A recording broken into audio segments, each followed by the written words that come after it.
நான் சத்யா உங்கள் ட்வின்மா. ஸோ இன்றைக்கி வந்து நம்ம பிரஸ்ட் ஃபீடிங் என்னோட ட்வின்ஸ் பிரஸ்ட் ஃபீடிங் ஜேர்னி தான் பார்க்க போகிறோம். நான் ஒரு ஷார்ட்ஸ் போட்டிருப்பேன். அந்த ஷார்ட்ஸில் பார்த்தீங்கன்னா ஃபார்ம்லாம் யூஸ் பண்ணுறேன் என் ட்வின்ஸ்க்கு அப்படின்னு போட்டிருப்பேன். நிறையா பேர் எனக்கு டிஎம் பண்ணி ட்வின்ஸ் இருக்கவங்க வந்து என்ன ஃபார்முலா யூஸ் பண்ணுறீங்க, எப்படி வந்து மேனேஜ் பண்ணுறீங்க ட்வின்ஸ் அப்படி சொல்லிட்டு என்கிட்ட வந்து நிறைய பேர் வந்து கேட்டாங்க. ஸோ வந்து அவங்களுக்கு நான் வந்து டிஎம்ல ரிப்ளை பண்ணேன். ஸோ வந்து நம்ம ஏன் இது ஒரு லாங் வீடியோவை போடக்கூடாது, என்னோட பர்சனல் ஜேர்னியை, அதுக்கப்புறம் அவங்க கேட்ட டவுட்ஸ் எல்லாத்தையும் நம்ம ஏன் வந்து ஒரு வீடியோவை கிளியர் பண்ணக்கூடாது அப்படின்னு சொல்லிட்டு தான் இந்த வீடியோ. ஸோ இந்த வீடியோ நம்ம வந்து என்ன பார்க்க போகிறோம் அப்படின்னு பார்க்கும்போது என்னோட பர்சனல் ஜேர்னி, நான் என்னென்ன இஷ்யூ ஃபேஸ் பண்ணேன், எதனால ஃபார்முலா போனோம், ஹாஸ்பிட்டலில் என்ன இஷ்யூ ஆச்சு அப்படின்னு சொல்லி என்னோட பர்சனல் ஜேர்னி வந்து நான் வந்து போட்டிருக்கேன். அது மட்டும் இல்லை, நிறைய டவுட்ஸ் வந்து என்கிட்ட கேட்டாங்க. ஸோ அந்த டவுட்ஸே வந்து நான் கிளியர் பண்ணியிருக்கேன். ஸோ வந்து நம்ம வீடியோ கொடுப்போம். ஸோ வந்து ஃபஸ்ட் எடுத்தோடனே எனக்கு ட்வின்ஸும் தெரிஞ்சோடனே நான் வந்து பம்ப் வாங்குறத பற்றி யோசித்தேன். ஸோ வந்து நான் வந்து பம்ப் வாங்கலை. என்னன்னா டெலிவரி ஆஃப்டர் டெலிவரிக்கு அப்புறம் தான் வந்து நான் பம்ப் வாங்கினேன். ஸோ வந்துட்டு பார்க்கும்போது தம்பி பிறந்துட்டாங்க. நான் ஒரு 1 மந்த்துக்கு வந்து டைரக்ட் ஃபீடிங் தான் பண்ணேன். என்னால் பண்ண முடிஞ்சிச்சு. நான் வந்து எனக்கு மில்க் சப்ளை சூப்பராக இருந்துச்சு ஃபஸ்ட்டு மந்த்து. ஸோ 1 மந்த்துக்கு வந்து நான் டைரக்ட் ஃபீட் தான் பண்ணேன். ஸோ ஆஃப்டர், அதாவது தம்பி வந்து பார்த்திங்கன்னா February 27 பிறந்தான். ஸோ மார்ச் ஒரு 20-25 அப்போ வந்து என்ன ப்ராப்ளம் வந்துச்சுன்னா எனக்கு வந்து மில்க் சப்ளை வந்து குறைய ஆரம்பிச்சிச்சு. ஸோ வந்து எப்படி ஏன் குறைய ஆரம்பிச்சிச்சு, என்ன ஆச்சு அப்படின்னு பார்க்கும்போது இப்போ ஒரு ரெண்டு திங் இருக்குது. ஸோ வந்து ஃபஸ்ட் எடுத்தோடனே வந்து பிறந்தப்போ ஒரு 30 ml தான் குடிப்பாங்க. 30 to 40 ml, 30 ml தான் மேக்ஸிமம் குடிப்பாங்க. ஸோ ஒரு 1 மந்த்தப்போ 45 ml, ஒரு 2 மந்த்துக்கு போய் 60 ml, அதாவது இன்க்ரீஸ் ஆகும். இந்த மாதிரி வந்து அவங்க வந்து இன்டேக் பண்ணுற மில்க் வந்து இன்க்ரீஸ் ஆகும். ஸோ சேம் டைம் வந்து உங்களுக்கு மில்க் வந்து ப்ரொடியூஸ் ஆகணும். சேம் இப்போ வந்து 30 ml ப்ரொடியூஸ் பண்ணிட்டு இருக்க பிரெஸ்ட் வந்து 45 ml ப்ரொடியூஸ் பண்ணணும்.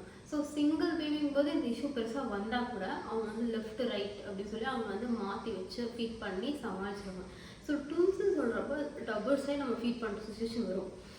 ஏன்னா 2 பேருமே ஒரே டைமில் தான் மேக்ஸிமம் அழுவாங்க. 100% 2 பேர் ஒரே டைம். ஸோ நீங்கள் அட் அ டைமில் 2 பேர்த்துக்கு ஃபீட் பண்ணணும். உங்கள் பாடி சப்போர்ட் பண்ணும், 100% சப்போர்ட் பண்ணும். ஏன்னா நான் பார்த்துருக்கேன், 2 இயர்ஸ் வரைக்குமே ஃபீட் பண்ணுறவங்க பார்த்துருக்கேன். ஏன்னா நம்ம பாடி சப்போர்ட் பண்ணலைன்னா என்ன ஆகும்னா மில்க் சப்ளை குறைய ஆரம்பிக்கும். இது வந்து வேரியஸ் ஃபேக்டர் நான் சொல்லுவேன். என்விரான்மெண்ட் கூட அதுக்கு ஒரு மெயின் ஃபேக்டர் தான். ஒரு நல்ல சப்போர்ட் சிஸ்டம் இருக்கும்போது, நல்ல ரெஸ்ட் கிடைக்கும்போது, எந்த வேலையுமே செய்யாமல் நல்லா படுத்து தூங்கி ரெஸ்ட்டு நல்லா சாப்பிட்டுட்டு தான் ஆட்டோமேட்டிக்காக நீங்கள் வந்து மில்க் சப்ளை குறையுதுன்னு டாக்டர்கிட்ட போனால் அவங்க ஃபஸ்ட்டு சொல்கிற விஷயம் வந்து சாப்பிடுங்க, தூங்குங்க, தண்ணி குடிங்க, இதை தான் அவங்க சொல்லுவாங்க. இதை நீங்கள் ரிப்பீட்டாக பண்ணாவே மில்க் சப்ளை இன்க்ரீஸ் ஆகும், ஹாப்பியாக இருக்கும் மெயினாக. ஸோ நம்மளுக்கு மில்க் சப்ளை குறையும் போது குழந்தை அழ ஆரம்பிக்கும். இந்த இஷ்யூ நான் ஃபேஸ் பண்ணேன். ஒரு டைம்லாம் 3 hours பக்கம்லாம் அழுதாங்க. அப்போலாம் எனக்கு பைத்தியம் பிடிக்கிற மாதிரி இருந்துச்சு. ஸோ இந்த வீடியோ பார்க்குற நிறையா சப்ஸ்கிரைபர்ஸ்க்கு எனக்கு தெரியும் எங்களுக்கு வந்து சப்போர்ட் கிடையாது. ஸோ ஆட்டோமேட்டிக்காக என்ன ஆச்சுன்னா என் பாடி வந்து 1 மந்த்துக்கு அப்புறம் சப்போர்ட் பண்ணல. மில்க் வந்து இன்க்ரீஸ் ஆகலை. 30 ml தான் ப்ரொடியூஸ் பண்ணிட்டு இருந்துச்சு.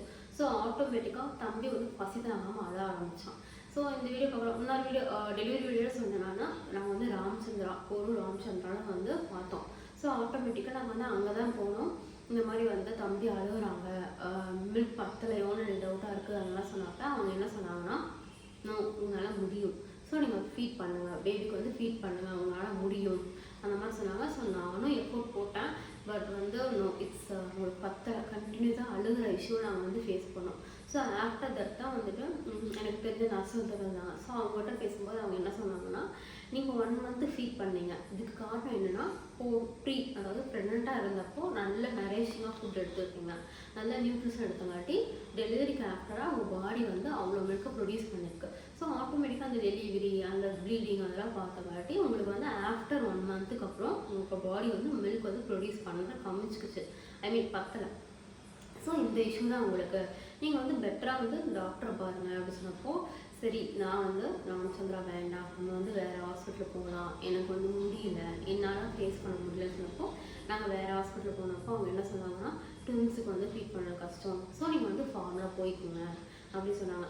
ஸோ ராமச்சந்திரா வந்து ஏன் வேண்டாம் அப்படின்னு சொன்னாங்கன்னா 2 ரீசன் இருக்குது. மெயின் வந்து பிரஸ்ட் ஃபீட் பண்ண ஆரம்பித்தோம்னா நம்ம வந்து ஃபார்முலா கொடுக்க ஆரம்பித்தோம்னா பிரஸ்ட் ஃபீட் வந்து குறைச்சிருவோம். இது ஒரு திங் நேச்சுரலாகவே நடக்கக்கூடியது தான். ஸோ ஸோ ரெண்டாவது வந்து இன்ஃபெக்ஷன் ஆகும், இயர் இன்ஃபெக்ஷன் ஆகும், கண்டிப்பாக ஆகும் அப்படின்னு சொன்னாங்க. இந்த ரெண்டும் வந்து தேவையில்லாத ஒரு விஷயம் தான். ஸோ வந்து நீங்கள் பிரஸ்ட் ஃபீடை கண்டினியூ பண்ணுங்கள். மேக்ஸிமம் அம்மா வந்து பிரஸ்ட் ஃபீட் தான் பண்ணணும்னு நினைப்பாங்க. கண்டிப்பாக அதான் வந்து பண்ணணும், கண்டிப்பாக அதான். பட் முடியாத ஒரு சுச்சுவேஷனில் நம்மளால் முடியல, தூங்க முடியல, ஹேண்டில் பண்ண முடியல, குழந்தை அழுகுது அப்படின்னு ஒரு நம்மளால் கண்ட்ரோலே பண்ண முடியாத நிலமையில தான் நம்ம வந்து ஃபார்முலா ஷிஃப்ட் ஆகணும், டாக்டர் சொன்னதுக்கப்புறம் தான். ஸோ நாங்களுமே அப்படி தான் 1 மந்த்துக்கு அப்புறம் வந்து நான்ப்ரோ வந்து சஜஸ்ட் பண்ணாங்க. ஸோ வந்து நாங்கள் நான்ப்ரோ கொடுத்தோம். அப்போ வந்து ஒரு மாதிரி அப்பாடா அப்படின்னு சொல்லிட்டு அன்றைக்கி நிம்மதியாக தூங்குற மாதிரி எனக்கு ஃபீல் ஆச்சு.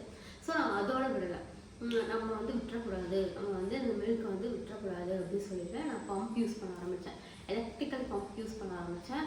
ஸோ வந்து நான் வந்து 3 hours ஒன்ஸ் வந்து பம்ப் பண்ணி தம்பிக்கு வந்து காம்பினேஷன் ஃபீடிங் கொடுக்க ஆரம்பித்தேன். அதாவது காம்பினேஷன் ஃபீடிங் மீது இப்போ 1 டேக்கு வந்து 7 டைம் அவங்கக்கிட்ட ஃபீட் எடுத்துப்பாங்களா, 3 hours once 3 hours once 3 hours ஒன்ஸ்னு பார்க்கும்போது. ஸோ வந்து அதில் வந்து ஒரு டைம் வந்து என்னோடய மில்கை பம்ப் பண்ணி கொடுப்பேன், நெக்ஸ்ட் டைம் வந்து ஃபார்முலா கொடுப்பேன்.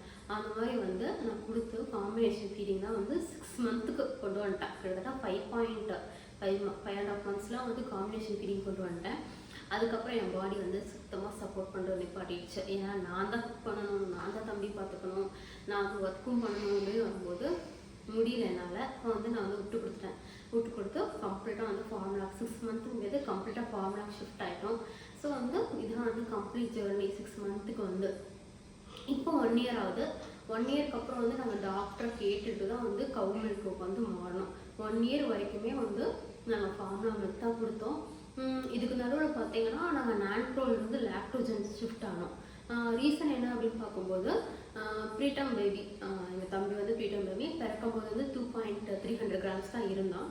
ஸோ வந்து ஒரு வெயிட் கெயின், இப்போ வந்து வெயிட் கெயின் ஆகும். அதாவது இப்போ வந்து நீங்கள் வந்து சில பேருக்கு வந்து கன்ஃபியூஷனாக இருக்கும், லாக்டோஜன் கொடுக்கலாமா இல்லை நான்ப்ரோ கொடுக்கலாமா அப்படின்னு கன்ஃபியூஷனாக இருக்கும். ஸோ வந்து என்ன டிஃப்ரென்ஸ் அப்படின்னு பார்க்கும்போது லாக்டோஜன் கொடுக்கும்போது நம்மளுக்கு வந்து நான்ப்ரோ கம்பேர் பண்ணும்போது வெயிட் கெயின் வந்து கொஞ்சம் ஸ்லோவாக இருக்கும். அதாவது நீங்கள் 1 வீக்கில் வந்து நான்ப்ரோவில் வந்து கெயின் ஆகிற வெயிட்டை லாக்டோஜன் வந்து 2 வீக்ஸ் எடுத்துக்கும். உங்களுக்கு புரியுதுங்களா டிஃப்ரென்ஸு? ஸோ நாங்கள் வந்து எப்போ வந்து லாக்டோஜன் ஷிஃப்ட் ஆனோம் அப்படின்னா தம்பி வந்து நல்ல ஒரு வெயிட் கெயின் கிடச்சதுக்கப்புறம் ஒரு 8 kgs வரைக்குமே வந்துட்டோம். அதாவது நார்மலாக பார்த்தாவே தெரியும்ப்பா அந்த உடம்பு வந்து ப்ரீடம் கிடையாது அந்த அளவுக்கு சொல்லுவாங்க இல்லையா, அது வரைக்கும் நாங்கள் வெயிட் பண்ணிட்டு தான் லாக்டோஜன் ஷிஃப்ட் ஆனோம். அதுக்கப்புறம் வந்துட்டு நாங்கள் இப்போ வந்து 1 yearக்கு அப்புறம் வந்து கவு மில்க் கொடுத்துட்ருக்கோம். ஸோ இதான் வந்து என்னோடய ஹோல் ஜர்னி. ஸோ நெக்ஸ்ட் வந்து நான் எப்படி மேனேஜ் பண்ணேன் ட்வின்ஸ் அப்படின்னு சொல்லி நிறைய பேர் கேட்குறாங்க. ஸோ வந்து இதான் ஆக்சுவலாக ஃபார்முலா ஷிஃப்ட் ஆனங்காட்டி கொஞ்சம் மேனேஜ் பண்ணுறது வந்து ஈஸியாக இருந்துச்சு. பாட்டில் ஃபீடிங் கொடுக்க ஆரம்பிச்சதுக்கப்புறம் தான் கொஞ்சம் பெருமூச்சு விட முடிஞ்சிச்சு. ஸோ வந்து டவுட் வந்து பார்த்தீங்கன்னா நான் சொல்லிட்டேன், எஸ் நாங்கள் வந்து ஃபார்முலாவில் வந்து லாக்டோஜன் கொடுத்தோம், அந்த நான்ப்ரோ கொடுத்தோம். ஸோ ஷெடியூல் பம்ப்பு வந்து எலக்ட்ரிக்கல் பம்ப் யூஸ் பண்ணுங்கள், மேனுவல் வேண்டாம். நான் மேனுவல் யூஸ் பண்ணேன், எனக்கு அது வந்து ரிசல்ட் கொடுக்கல. மேனுவலில் வந்து அது போட்டு நம்ம கையில் போட்டு அமுத்துற மாதிரி இருக்கும், முடியாத. ஸோ வந்து நீங்கள் வாங்கும் போதே டபுள் செல் எலக்ட்ரிக்கல் பம்ப் வந்து வாங்கிக்கிங்க. நான் சொன்ன மாதிரி தான் 3 hours ஒன்ஸ் வந்து பம்ப் பண்ணி உங்கள் பாலை வந்து குழந்தைக்கு கொடுக்க ட்ரை பண்ணுங்கள். நைட்டும் பம்ப் பண்ணுங்கள், ஏன்னா நைட் ரொம்ப இம்பார்ட்டன்ட். நைட்டு பம்ப் பண்ண தான் மில்க் வந்து இன்க்ரீஸ் ஆகும். நான் வந்து பிக்சர் ஆட் பண்ணுறேன், என் மில்க் வந்து எங்கேருந்து எவ்வளோ தூரம் இன்க்ரீஸ் ஆச்சுன்னா ஒன்ஸ்லாம் வந்து எனக்கு 180 ml வந்து மில்க் ப்ரொடியூஸ் ஆச்சு. அப்போ நான் ஃபுல்லாகவே தம்பிக்கு கொடுத்தேன். 90 ml 2 தனித்தனியாக பிரித்து நான் வந்து கொடுத்தேன். ஸோ வந்து 3 hours வந்து அலாரம் வச்சுக்கோங்க. நைட்டும் எந்திரிச்சு உட்காந்து நல்லா சாப்பிட்டே வந்து நீங்கள் வந்து பம்ப் பண்ணுங்கள். அது வந்து இன்ஃபெக்ஷன் வராமல் நான் எப்படி தடுத்தேன் அப்படின்னு பார்க்கும்போது மேக்ஸிமம் காதுக்குள்ளே குளிக்க வைப்பீங்க இல்லையா, அப்போ வந்து காதுக்குள்ளே தண்ணி போகாமல் ட்ரை பண்ணுங்கள். ஏன்னா காதுக்குள்ளே தண்ணி போகிறது கம்மியாகிடுச்சுனாவே இன்ஃபெக்ஷனோட ரேட் வந்து கம்மியாகும். ஓகே, ரெண்டாவது வந்து இது பாட்டில் பில்ப் செவன்ட் யூஸ் பண்ணுங்கள்.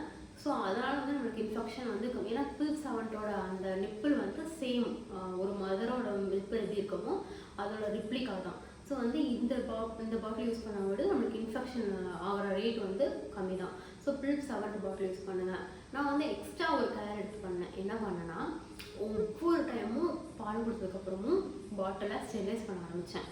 அதாவது ஃபார் எக்ஸாம்பிள் எப்படி சொல்கிறேன்னா, இப்போ வந்து நான் பம்ப் பண்ணிட்டேன், மில்க் எடுத்துட்டேன், 4 hours வரைக்கும் நம்ம ரூம் டெம்பரேச்சரில் வைக்கலாம், மில்க் எதுவும் ஆகாது. ஸோ என்ன பண்ணுவோன்னா நல்லா பாட்டிலை ஸ்டெரிலைஸ் பண்ணி நல்லா ட்ரை பண்ண பாட்டிலை வந்து ஊற்றி வச்சு ரெடியாக வச்சுப்பேன். தம்பி அழுத உடனே என்னோட பாலை கொடுத்துருவேன். பாலை கொடுத்துனதுக்கப்புறம் எகெயின் வந்து அந்த பாட்டில் நான் கழுவ ஆரம்பிப்பேன். ஸோ வந்து இந்த மாதிரி தான் வந்து ரிப்பீட்டடாக பண்ணேன். 6 மந்த் வரைக்கும் கொஞ்சம் கஷ்டமாக தான் இருக்கும். இந்த ஜேர்னி வந்து ரொம்ப கஷ்டமாக இருக்கும் எனக்கு தெரியும். ஸோ வந்து கண்டிப்பாக உங்களால் முடியும். நான் வந்து என்னால் முடிஞ்சிச்சு. ஸோ கண்டிப்பாக உங்களால் முடியும். ப்ரிகாஷனாக எடுத்துக்கிட்டேன் இன்ஃபெக்ஷன் ஆகாமல் தடுக்கிறதுக்கு. ஸோ பாட்டில் ஃபீடிங்கில் இஷ்யூ என்ன அப்படின்னு பார்த்தீங்கன்னா இதான், அந்த டாக்டர் சொன்ன மாதிரி தான். நீங்கள் வந்து ஒன்ஸ் வந்து பாட்டில் ஃபார்ம்லாம் கொடுத்தீங்கன்னா உங்களோட மில்க் நீங்கள் கொடுக்க குறைஞ்சிருவீங்கன்னு பயந்துட்டு தான் டாக்டர் வந்து ஃபார்ம்லாம் வேணாம்னு சொல்கிறாங்க. நீங்கள் என்னன்னாலும் டாக்டர் சொல்கிறத கேளுங்க. முடியாத ஒரு கேஸ்க்கு முடியல அப்படிங்கும்போது மட்டும் நீங்கள் ஃபார்ம்லாம் போகிறத பற்றி யோசிங்க. லைக் முடியாத கேஸுங்கிறது குழந்தை அழுதுகிட்டே இருக்கும். நம்மளுக்கு வந்து முடியாது, நம்ம மைண்டே வந்து டிஸ்டர்ப் ஆகிற அளவுக்கு இருக்கும். ஏன்னா நம்மளுக்கு ஆல்ரெடி டெலிவரி பார்த்துருக்கோம், தூக்கம் இருக்காது, நம்ம தான் மேனேஜ் பண்ணுற மாதிரி இருக்கும். இது எல்லாமே வந்து நம்மளுக்கு ஒரு ப்ரெஷரை கொடுக்க ஆரம்பிக்கும். ஸோ இதெல்லாமே நம்மளுக்கு மென்டலாக அஃபெக்ட் ஆரம்பிக்கும். ஸோ வந்து உங்களால் முடியாத கட்டத்துக்கு நீங்கள் ஃபார்ம்லாம் கொடுங்க. ஸோ வந்து ஏன் இந்த தடவை சொல்கிறேன்னா, நீங்கள் தூங்கலை, நீங்கள் வந்து ரெஸ்ட் எடுக்கலைன்னா உங்களை வந்து அஃபெக்ட் பண்ணும். குழந்தை அழுதுச்சுன்னா நீங்களும் அஃபெக்ட் ஆகுவீங்க. இது வந்து சைமல்டேனியஸாக நடக்கும். இது எல்லாமே எனக்கு நடந்துச்சு. அழுகிறது, நான் தூங்காமல் போனது, எனக்கு ஃபார்ம்லாம் கொடுங்க நான் கேட்டது, இது எல்லாமே நான் ஃபேஸ் பண்ண இஷ்யூ. ஸோ வந்து பயப்படாதீங்க. இந்த வீடியோ பார்க்குறவங்க கண்டிப்பாக அவங்களால ப்ரெஸ்ட் ஃபீட் பண்ண முடியும். ஃபுல் எஃபோர்ட் போட்டு ட்ரை பண்ணுங்கள். நல்லா சாப்பிடுங்க, தூங்குங்க. டாக்டரும் இதான் சொல்லுவாங்க, நல்லா சாப்பிடுங்க, நல்லா தூங்குங்க, நிறைய தண்ணி குடி. என்னோடய ஜேர்னி கவர் பண்ணிட்டேன். நீங்கள் கேட்ட டவுட்ஸ் எல்லாம் நீ கவர் பண்ணிட்டேன். எக்ஸ்ட்ரா டவுட் தான் எனக்கு வந்து மெசேஜ் பண்ணுங்கள், பிங் பண்ணுங்கள், கமெண்ட்டில் சொல்லுங்கள். கண்டிப்பாக நான் வந்து ரிப்ளை பண்ணுவேன். So and also one thing வந்து என்கிட்ட வந்து ஃபீடிங் பாட்டில் இது பம்ப் வந்து இருக்குது, எக்ஸ்ட்ரா இருக்குது. ஸோ இந்த வீடியோ பார்க்குறவங்களுக்கு யாருக்காச்சும் பம்ப் வேணும் அப்படின்னு சொல்லும்போது இன்ஸ்டாக்கு வந்து மெசேஜ் பண்ணுங்கள். நான் கண்டிப்பாக உங்களுக்கு அனுப்பி விட்றேன். இந்த வீடியோ வந்து யாருக்காச்சும் ஒருத்தருக்கு வந்து ரீச் ஆகி ஹெல்ப்ஃபுல்லாக இருந்துச்சு, உங்களுக்கு ஒரு புத்துணர்ச்சி தந்துச்சு, ஒரு நம்பிக்கை தந்துச்சுன்னா கண்டிப்பாக ஐ வில் பி ஹாப்பி. கமெண்டில் சொல்லுங்கள், நான் ரொம்ப ஹாப்பியாக இருக்கேன். ஸோ அனதர் திங், ட்வின்ஸ் நம்மளால் முடியும். நம்ம வந்து ப்ரெக்னன்சி தாண்டிட்டோம். கண்டிப்பாக இது வந்து முடியும். ஒரு கட்டம் பார்த்தீங்கன்னா பால் கொடுக்க சொல்லுவாங்க. ஒரு 1.5 இயர்ஸ்க்கு அப்புறம் பார்த்தீங்கன்னா பாலை குறை, சாப்பாட்டு அதிகமாக கொடுங்க அப்படின்னு டாக்டரே சொல்லுவாங்க. இப்போ வந்து நாங்கள் அந்த ஸ்டேஜில் தான் இருக்கோம். எங்ககிட்ட வந்து டாக்டர் என்ன சொன்னாங்கன்னா, பாலை குறைச்சிங்க, கவுமுக்கு குறைச்சிட்டு சாப்பாட்டில் கான்சன்ட்ரேட் பண்ணுங்க, சாப்பாட்டை நிறையா கொடுங்க. இப்போ லாஸ்ட் டைம் நாங்கள் டாக்டர்கிட்ட போனப்போ டாக்டர் வந்து எங்கள்கிட்ட அதான் சொன்னாங்க. அந்த மாதிரி வந்து இது ஒரு ஜேர்னி வந்து நல்லா இருக்கும். ஸோ வந்து ஆல் தி பெஸ்ட். உங்களால் கண்டிப்பாக முடியும். கண்டிப்பாக நம்ம வந்து ப்ரெஸ்ட் ஃபீட் பண்ணுங்கள், ட்ரை பண்ணுங்கள், பம்ப் பண்ணி கொடுங்க. கண்டிப்பாக க்ரோத் ஆகும், வெயிட் கெயின் ஆகும். So this are all things. Thank you for வாட்சிங். நான் உங்கள் சந்தியா, ட்வின் மாம். இந்த வீடியோ ஹெல்ப்ஃபுல்லாக இருந்தால் சப்ஸ்கிரைப் பண்ணுங்கள். தேங்க்யூ.